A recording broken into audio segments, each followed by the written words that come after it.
아브라함은 믿음이 무엇인지 삶으로 보여준 그런 사람이었습니다. 그래서 사람들은 그를 믿음의 조상이라고 부릅니다. 우리가 하나님이 보시기에 아름다운 삶을 살고 사람들에게 복된 인생이 되기 위해서는 믿음으로 살아가야 합니다. 그렇기에 믿음의 조상이었던 아브라함의 삶을 통해 믿음으로 산다는 것은 무엇인지 우리가 알아보기를 원합니다. 그렇다면 그의 믿음은 어디에서 어떻게 드러났을까요? 이 첫 번째, 그의 믿음은 갈등에 매몰되지 않았습니다. 그의 삶은 갈등에 매몰되지 않았습니다. 창세기 13장 5절에서 8절까지 말씀 우리 다 같이 함께 읽어보겠습니다. 시작. 아브라함의 일행 롯도 양과 소와 장막이 있으므로 그 땅이 그들이 동거하기에 넉넉하지 못하였으니 이는 그들의 소유가 많아서 동거할 수 없었음이니라. 그러므로 아브라함의 가축의 목자와 롯의 가축의 목자가 서로 다투고 또 가나안 사람과 브리스 사람도 그 땅에 거주하였는지라. 아브라함이 롯에게 이르되 우리는 한 친족이라. 나나 너나 내 목자나 서로 다투게 하지 말자. 아멘. 믿음으로 사는 사람은 믿음이라는 추상적인 개념을 아주 잘게 나누어 우리의 일상 속에 구체적으로 적용해내는 힘을 가지고 있습니다. 아브라함은 하나님을 믿고 의지하고 있다는 것을 사람들과의 관계 속에서 잘 드러내주고 있습니다. 그의 믿음은 대인 관계에서 잘 적용되고 실천되고 있었던 것입니다. 아브라함과 조카 롯은 풍부한 재산을 가지고 있었습니다. 시간이 갈수록 그들의 가축과 재물은 늘어갔습니다. 급기야는 그들이 치던 가축들에게 먹일 풀과 물이 부족할 정도로 가축들의 수가 늘어났습니다. 그래서 아브라함의 목자들과 롯의 목자들이 자기들이 치던 양과 소들에게 더 좋은 풀과 넉넉한 물을 주기 위해서 다투는 일이 잦아졌습니다. 이러한 상황 속에서 아브라함과 롯은 마음이 불편했을 것입니다. 그리고 그들의 목자들도 갈등 속에 힘들어했을 것입니다. 그래서 아브라함이 롯에게 이러한 갈등이 생기지 않도록 떨어져서 지내자고 제안했던 것입니다. 아브라함은 갈등 상황을 오래 지속시키지 않았습니다. 본인이 나이가 많고 재력도 더 많고 더 큰 힘을 가지고 있었지만 그 힘으로 조카 롯을 일방적으로 눌러 굴복시키려 하지도 않았습니다. 그는 지혜롭게 갈등 상황을 잘 해결하려고 합리적인 방법을 제시했고 상대방의 기분과 그의 유익을 지켜주려고 노력했습니다. 갈등은 누구에게나 다 찾아옵니다. 믿음의 사람에게도 예외는 아닙니다. 그러나 갈등을 처리하는 모습에서 그 사람의 성품과 그 사람의 신앙이 고스란히 드러나게 됩니다. 아브라함은 그렇게 자신의 신앙을 관계 속에서 지혜롭게 그리고 선하게 보여주고 있었던 것입니다. 사람이 갈등에 매몰되면 앞으로 전진하기가 힘듭니다. 깊은 수렁에 빠진 사람처럼 의미 있고 생산적인 일상을 살아가기 어렵습니다. 만약 아브라함이 롯과의 갈등 관계를 빨리 처리하지 않았다면 그 두 사람뿐만 아니라 그들에게 속한 모든 사람들이 갈등이 만들어내는 불안함과 위기감 속에 고통스러운 시간을 보내야만 했을 것입니다. 그리고 그것은 사람들의 심리적인 건강뿐만 아니라 본인들의 재산에도 많은 영향을 미쳤을 것입니다.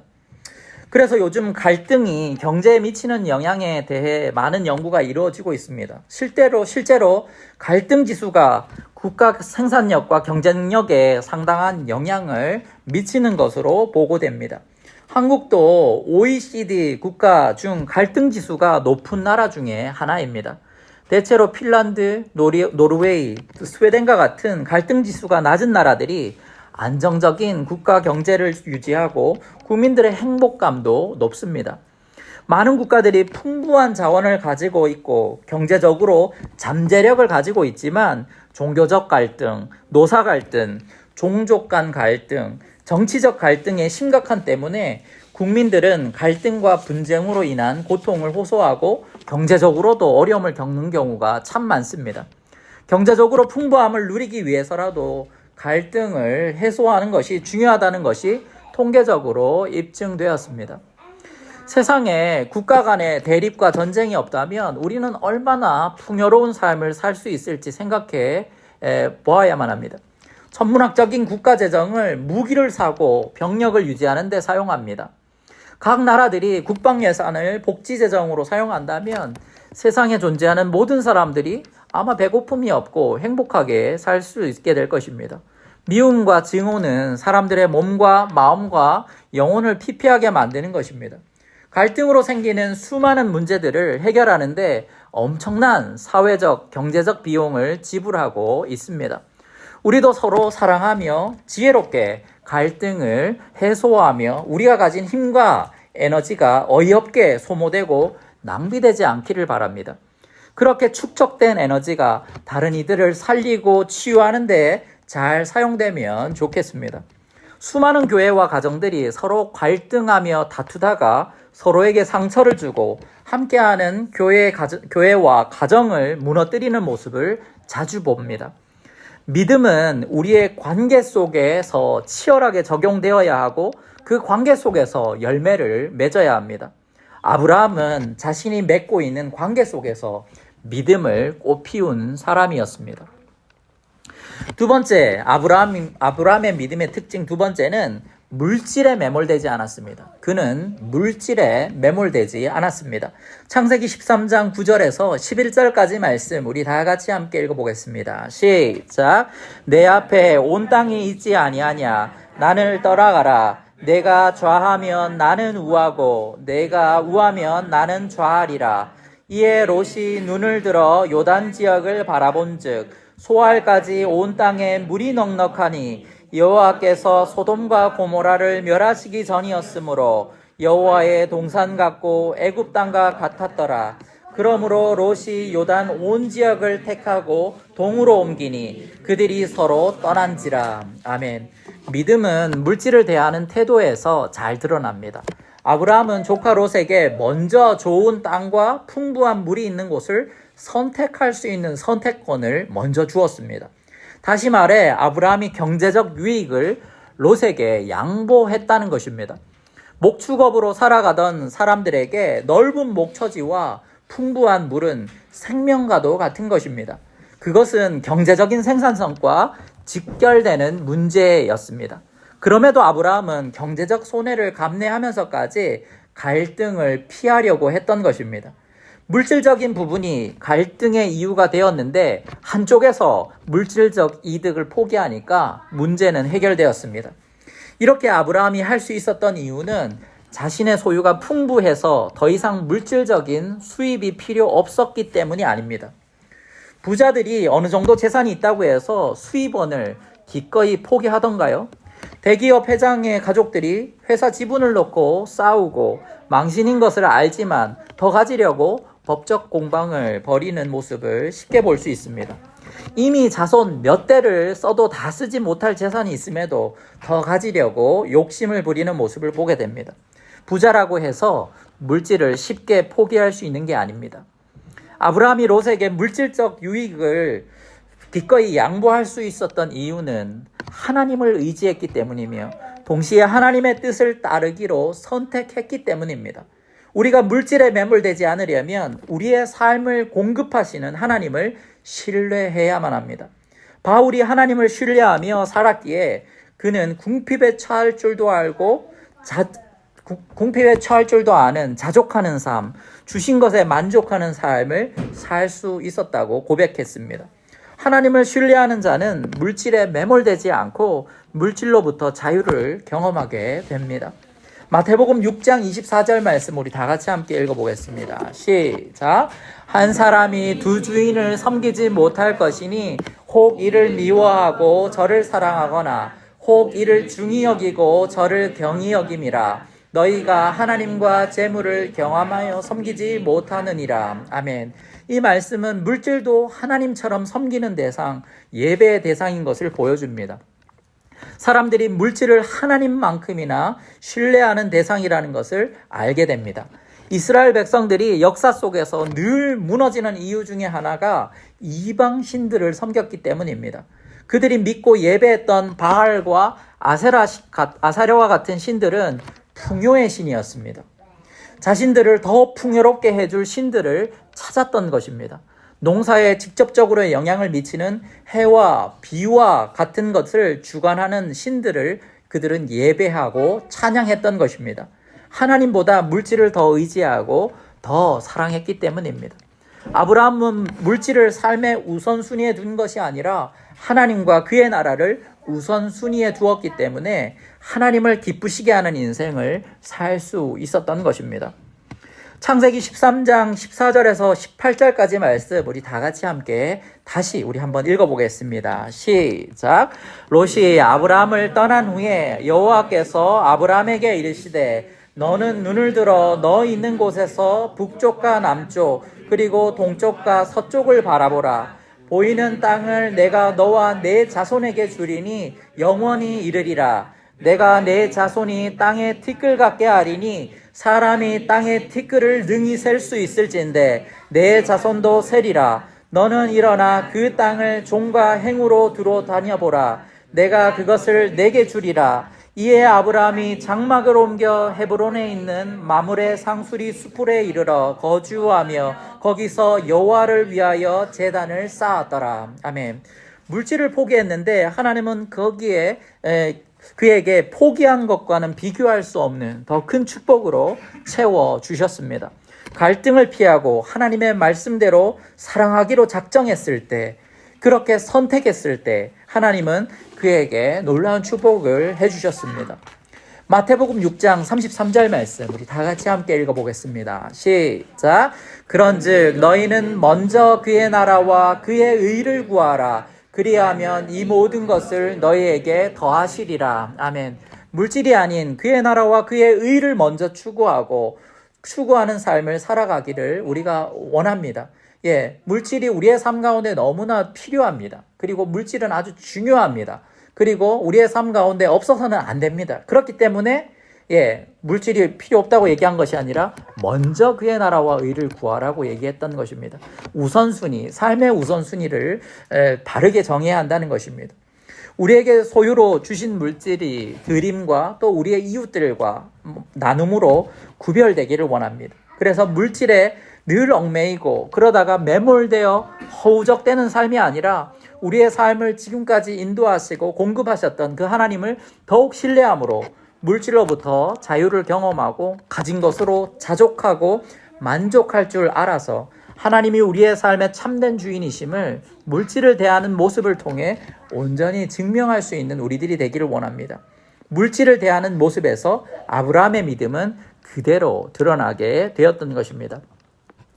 세 번째, 아브라함의 믿음의 특징은 세 번째, 죄악에 매몰되지 않았습니다. 죄악에 매몰되지 않았습니다.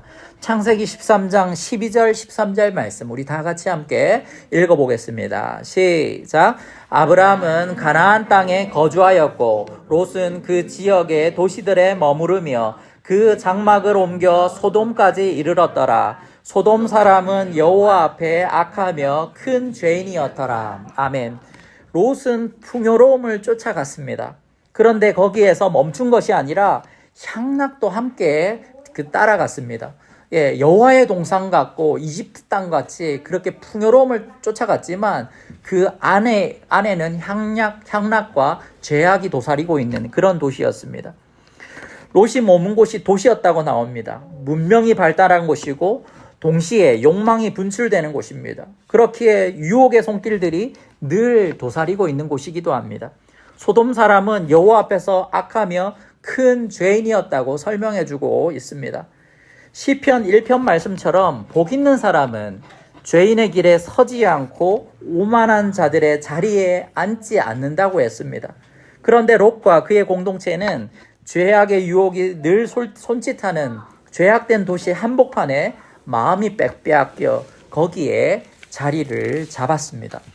반면 아브라함은 하나님과 함께 동행하며 수시로 제단을 쌓으며 하나님을 예배했던 자였습니다. 하나님을 예배했다는 것은 하나님을 의식하며 살았다는 것입니다.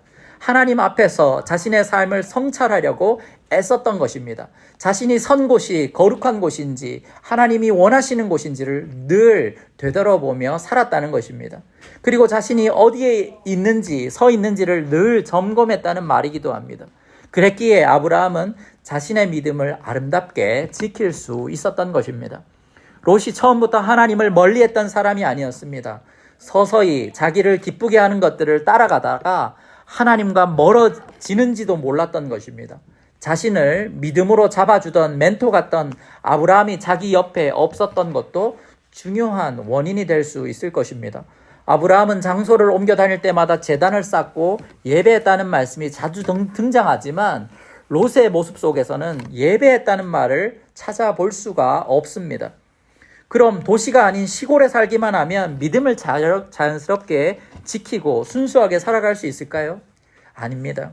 어느 곳에 있든지 우리는 하나님을 기억하며 의식하고 살아야 한다는 것입니다.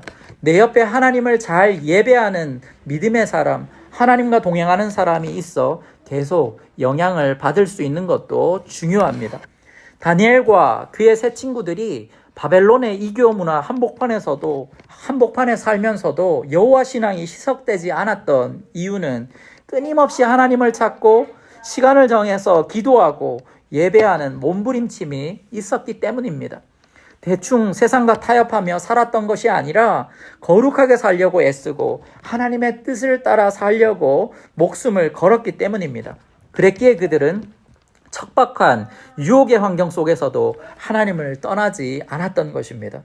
다니엘 주변에는 이처럼 목숨을 걸고 신앙을 지켰던 신실한 3명의 친구들이 있었기 때문에 또한 다니엘도 자신의 신앙을 지키는데 힘이 될 수 있었던 것입니다. 사단은 조금씩 우리를 유혹해서 내 마음이 변질되고 있다는 사실조차 모르도록 만듭니다. 그래서 병들어가고 있는데, 마비되고 있는데, 썩어가고 있는데 그것을 전혀 눈치채지 못하게 만듭니다.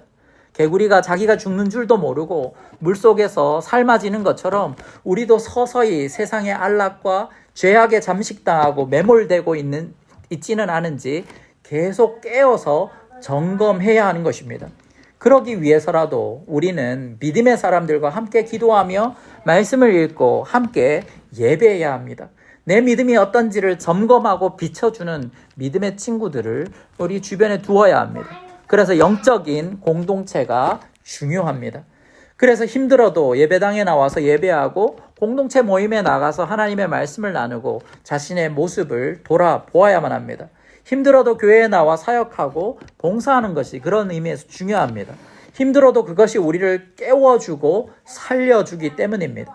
이것이 우리를 영적으로 민감하게 만들어줍니다. 죄악은 사람을 피폐하게 만듭니다. 죄는 우리에게 수치심을 주고 두려움을 줍니다. 정의와 선한 것들이 부재한 사회와 공동체를 들여다보면 거기엔 늘 피해받고 억울함을 당한 자의 눈물과 신음이 있습니다. 소돔과 고모라가 그런 곳이었습니다. 사람들은 소돔과 고모라 하면 동성애와 성적으로 문란한 것들만 떠올리지만 그 땅에는 이것보다 더 심각한 하나님의 공의와 하나님의 정의가 없었고 사람을 자신의 욕망을 채우는 수단으로 여겨서 약자들을 짓밟는 그런 사회였습니다. 하나님이 유황과 불로 심판하시기까지 죄악이 극에 달했던 사회였습니다. 사람들은 잘 살고 싶어 합니다. 롯도 그래서 소돔과 고모라까지 오게 된 것입니다. 그런데 조금 전에 갈등 지수가 높은 나라일수록 경제적인 생산성이 감소하고 국민들의 행복감이 떨어진다고 말씀드린 것처럼 부패 지수가 높은 나라일수록 경제적 생산성과 행복도는 떨어진다고 많은 논문들이 나와 있습니다. 나이지리아와 같은 나라들은 석유 매장량이 넘쳐나지만 국가의 부패 지수가 상당히 높은 나라입니다. 아프리카의 많은 나라들도, 중동의 많은 나라들도, 남미의 많은 나라들도 가지고 있는 자원들은 풍부한데 부정과 부패로 또 비리로 인해서 국가 경쟁력이 바닥을 치는 나라들이 많습니다. 왜 하나님께서 우리들에게 거룩하고 선하게 살라고 명령하시는 걸까요? 왜 다른 이들을 압제하지 말고 착하게 대하라고 말씀하시는 걸까요? 그것이 우리가 축복을 함께 누리고 행복을 다 같이 누리는 길이기 때문입니다. 사람들은 잘 살고 싶어 하면서 부정과 부패를 용인하고 탈세하고 편법을 써서 잘 살려고 할 때가 많습니다. 결국 그것이 나와 우리 가족에게 영향을 미친다는 사실을 잊고 살 때가 많습니다. 그런데 하나님은 우리에게 정직하라고 말씀하고 공의와 정의를 추구하며 살라고 명령하십니다. 이것이 우리 모두가 다 잘 사는 길이기 때문입니다. 오늘 우리가 아브라함의 삶을 통해 얻은 교훈은 주님이 제자들에게 가르쳐 주신 기도 속에 그대로 담겨 있습니다. 우리가 매주 성찬식 때 하는 주기도문에 보면 이런 말씀이 나옵니다. 우리가 우리에게 잘못한 사람을 용서한 것 같이 우리의 죄를 용서해 주시옵고 라는 기도의 내용을 통해서 우리가 다른 사람들과의 갈등을 용서와 화해를 통해서 잘 해결하며 살아가기를 바라신다는 것을 알 수가 있습니다. 그리고 일용할 양식을 주시옵고 라는 기도의 내용을 통해서는 그날에 필요한 것에 만족하고 필요 이상의 욕심에 빠지지 말 것을 우리에게 요구하신다는 것을 알 수 있습니다. 마지막으로 우리를 시험에 빠지지 않게 하시고 악에서 구하옵소서라는 기도의 내용을 통해서 유혹에 빠지지 않고 죄악으로부터 구별된 삶을 살 것을 추구하라는 말씀인 것입니다. 이것이 바로 예수님께서 제자들에게 그리고 우리들에게 요구하시는 삶의 모습인 것입니다. 이러한 삶을 아브라함이 아름답게 살아내고 있었던 것입니다. 그랬기에 그는 믿음의 조상으로 여겨졌고 하나님을 기쁘시게 하는 인생을 살 수 있었던 것입니다. 우리는 아브라함이 받은 축복에 관심이 많지만 그가 어떻게 믿음으로 살았는지에 대해서는 별 관심이 없을 때가 많습니다. 우리도 아브라함처럼 일상 속에서 믿음의 선택을 하며 살기를 원합니다. 그러기 위해 갈등에 매몰되지 않는 삶, 물질에 매몰되지 않는 삶, 죄악에 매몰되지 않는 삶을 치열하게 살아내기를 주님의 이름으로 축원합니다.